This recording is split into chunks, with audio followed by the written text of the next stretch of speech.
வாங்கணும்னு சொல்ல வேண்டாம். என் அப்பா அனுப்புனாருன்னு சொல்லிக்கலாம். எப்படி வளர்ந்து காட்டுறேன் மட்டும் பார்லர் அம்மாவோட அப்பா அவங்களுக்கு பணம் அனுப்பாம எதுக்கு இவனு பணம் அனுப்பணும்? எனக்கான எபிசோடில் ஜீவா வக்கீல்கிட்ட இதுக்கு வேறு வழியே இல்லையா அப்படின்னு கேட்குறாங்க. வேறு வழியே இல்லை, நீங்கள் காம்ப்ரமைஸ் ஆகிறதா வழின்னு சொல்கிறாங்க. ஜீவாவும் சரியான பணத்தை கொடுத்து ஓகே சொல்லிடுறாங்க. பணத்தையும் கொடுத்துட்றாங்க. சாட்சி கழுத்து போட சொல்கிறாங்க. என் வக்கீல் கூட வந்து இன்னொரு ஆள் வேணுங்க. வெளியே நம்ம முத்து நிற்கிறாரு. முத்துட்ட போய் பார்த்தீங்கன்னா சாட்சி ஜீவாவுக்கு போட சொல்கிறாங்க. முத்துவும் போட்டு கொடுத்துறாரு. அதான் பிரச்சனை முடிஞ்சிருந்த இடத்த கால் பண்ணுங்க அப்படின்னு சொல்கிறாங்க. அடுத்து பார்த்திங்கன்னா மீனாவும் முத்துவும் அந்த ஸ்கூட்டி எப்படியோ ஓரளவு பேசி அந்த ஸ்கூட்டி அந்த இடத்துல விட்டு வாங்கிட்டாங்க.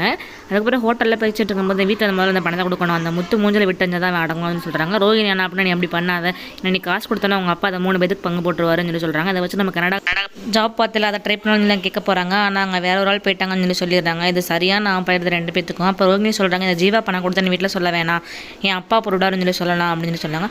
அது ஃபுல் அமௌண்ட்டவே சொல்ல வேணாம், 15 லட்சம் போட்டு போடணும்னு சொல்கிறாங்க. என்னமோ சொல்கிறேன் நீ கேட்குற அப்படின்னு சொல்லிட்டு மனோஜ் வந்து வீட்டிலே அதே மாதிரி சொல்கிறாங்க. ஆனால் முத்து வந்து எனக்கு ஒரு டவுட் அப்படின்னு, என்ன டவுட் அப்படின்னு, எப்படி பார்லர் அம்மாவோட அப்பா பார்லர் அம்மாவுக்கு அக்கௌண்ட் எடுக்காமல் மனோஜ் அக்கௌண்ட் எதுக்கு அனுப்பணும்னு சொல்கிறாங்க. இதை கேட்டு வீட்டில் எல்லாத்துக்குமே ஒரு சின்ன டவுட் வருது. எடுத்து எபிசோட் பார்த்து தெரிஞ்சுக்கலாம்.